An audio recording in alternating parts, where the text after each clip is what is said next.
Olá, tudo bem? Sou o professor Cláudio. Nesta primeira aula do curso Imersão, conversaremos sobre a evolução da ciência e a necessidade da mudança de modelos para explicar determinados conceitos e observações experimentais no decorrer da fundamentação da ciência química.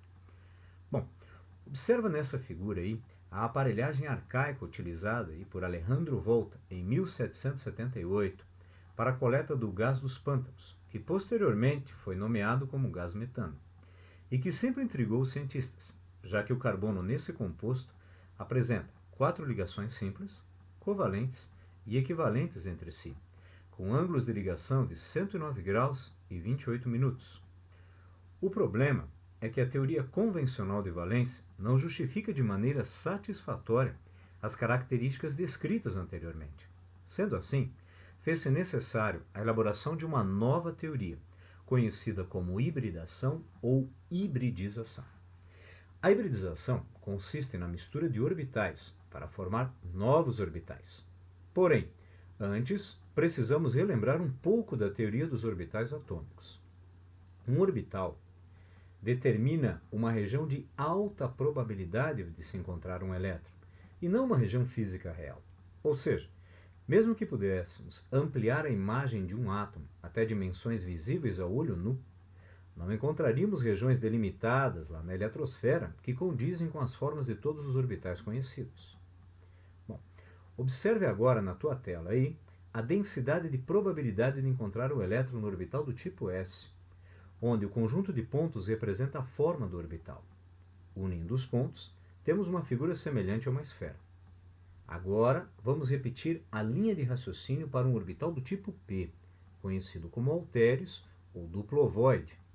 Observe que as densidades de probabilidade são igualmente divididas em duas regiões, representadas em cores diferentes, e apresentando um plano nodal que intercepta as duas regiões contendo o núcleo, onde a probabilidade de encontrar o elétron é nula.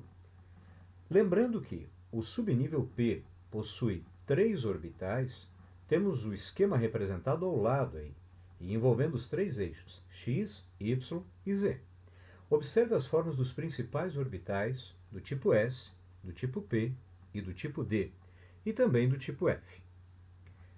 Agora, uma vez conhecidas as formas dos orbitais atômicos, faz-se necessário determinar as condições para que a teoria da hibridização possa ser aplicada. Bom, são 3 critérios básicos. O primeiro, podem ser misturados orbitais atômicos de um mesmo nível energético, e não de níveis diferentes. Segundo, o número de orbitais atômicos misturados é igual ao número de orbitais híbridos formados, ou seja, a união de um orbital do tipo S com um orbital do tipo P forma 2 novos orbitais híbridos do tipo sp. A união de um orbital do tipo S com 2 orbitais do tipo P cria 3 novos orbitais do tipo sp2, e assim sucessivamente. Terceiro, de acordo com a teoria de repulsão dos pares eletrônicos, lá da camada de valência, os orbitais híbridos formados devem manter-se na maior distância possível entre si, minimizando ao máximo a repulsão. Observe agora a figura proveniente da união do orbital S com o orbital P, formando 2 novos orbitais do tipo sp, em que a forma desses novos orbitais é diferente da forma de seus orbitais de origem, comprovando que há uma nova densidade de probabilidade para encontrar o elétron. Agora, vamos alterar a coloração para diferenciá-los. Então, vamos uni-los com uma abertura de 180 graus. Tendo agora uma ideia dessa hibridização, devemos lembrar que em um subnível do tipo P existem 3 orbitais ortogonais entre si, o que significa dizer que eles mantêm um ângulo de 90 graus, um em relação ao outro. Sendo assim, vamos promover uma hibridização entre um orbital do tipo S com 3 orbitais do tipo P, formando 4 novos orbitais conhecidos como sp3, em que a abertura angular para mantê-los com a menor repulsão possível é de 109 graus e 28 minutos, como um tetraedro regular, direcionando os orbitais híbridos para os vértices desse tetraedro, observado aí na figura que você tem. Podemos também abordar o conceito de hibridização de outra forma, analisando agora um gráfico de energia versus orbitais, onde é possível observar que o carbono no estado fundamental apresenta apenas 2 orbitais semi-preenchidos, permitindo com isso a formação de apenas 2 ligações covalentes normais, e não 4 como conhecemos. Para tentar remediar o problema, inicialmente vamos excitar um dos elétrons, obrigando-o a ocupar o subnível 2p, e obteremos assim 4 orbitais semi-preenchidos, mas o orbital do tipo S e os orbitais do tipo p, unidos, formariam uma molécula com geometria de ângulos de 90 graus e não de 109 graus e 28 minutos, como é observado no metano. Agora, vamos abordar de maneira diferente.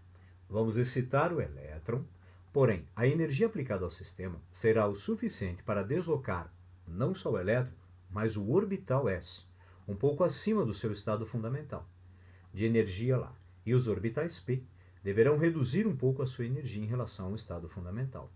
Como resultado, teremos agora 4 novos orbitais com a mesma energia, denominados de orbitais híbridos, do tipo sp3. Recapitulando e observando a figura com os 3 diagramas unidos, você pode observar a formação dos orbitais híbridos do tipo sp3. Tá? Para melhor ilustrar, observe a animação onde o orbital S, aí que você tem, é misturado a mais 3 orbitais p, formando 4 novos orbitais, os de maior tamanho que você tem aí, com aberturas de ligação de 109,5 graus ou 109 graus e 28 minutos. Os de menor tamanho apresentados aí na figura, eles representam orbitais antiligantes, que por enquanto não serão abordados.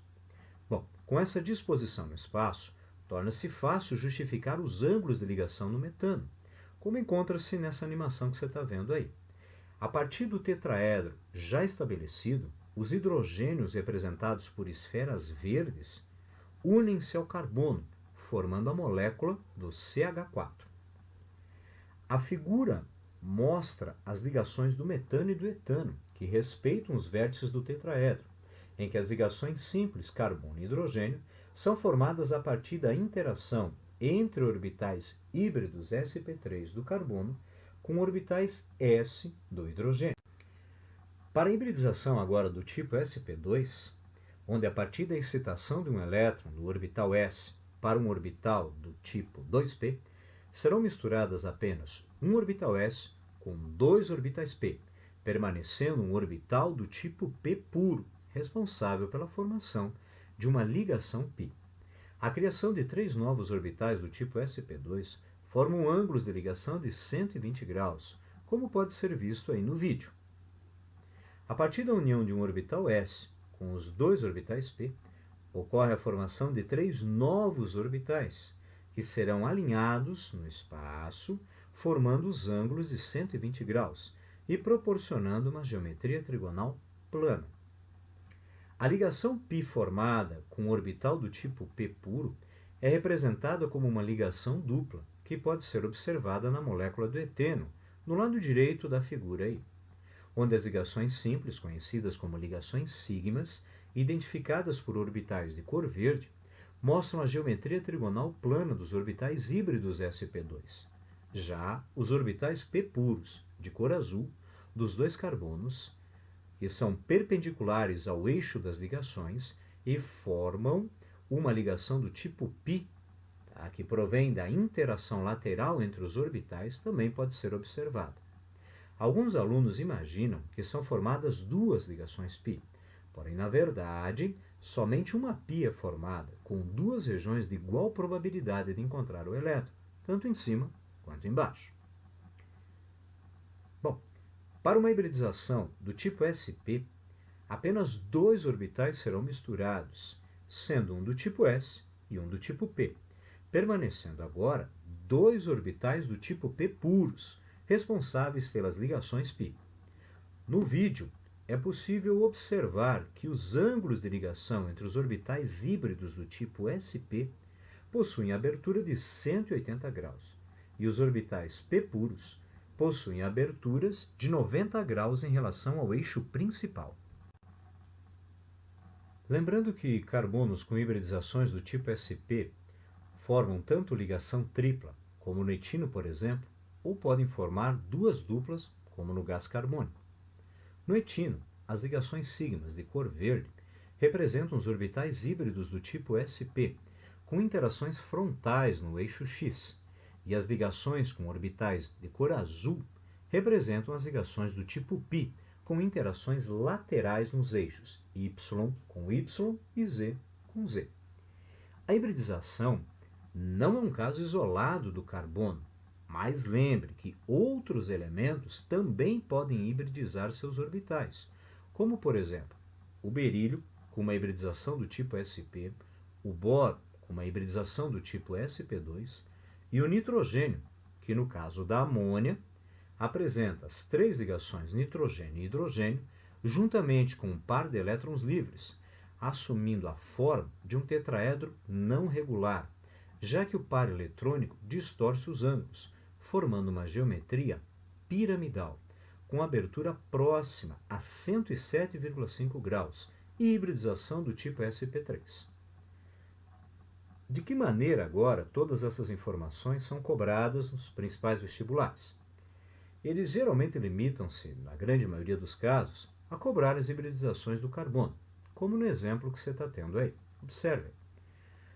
Tanto na borracha natural quanto a sintética, que tem como precursor o geraniol, que apresenta a estrutura hidroxilada aí na primeira figura, o precursor da borracha sintética é o isopreno, como mostra a segunda figura que você tem aí. Ambas as estruturas resultam no poliisopreno e são vulcanizadas com o objetivo de melhorar as propriedades mecânicas do polímero. A hibridação do carbono ligado ao oxigênio na estrutura do geraniol é do tipo... Destacando então a molécula do geraniol, é possível observar que o carbono ligado à hidroxila possui apenas ligações simples, ou seja, hibridização do tipo sp3. Como consequência, a alternativa que identifica isso é a letra C.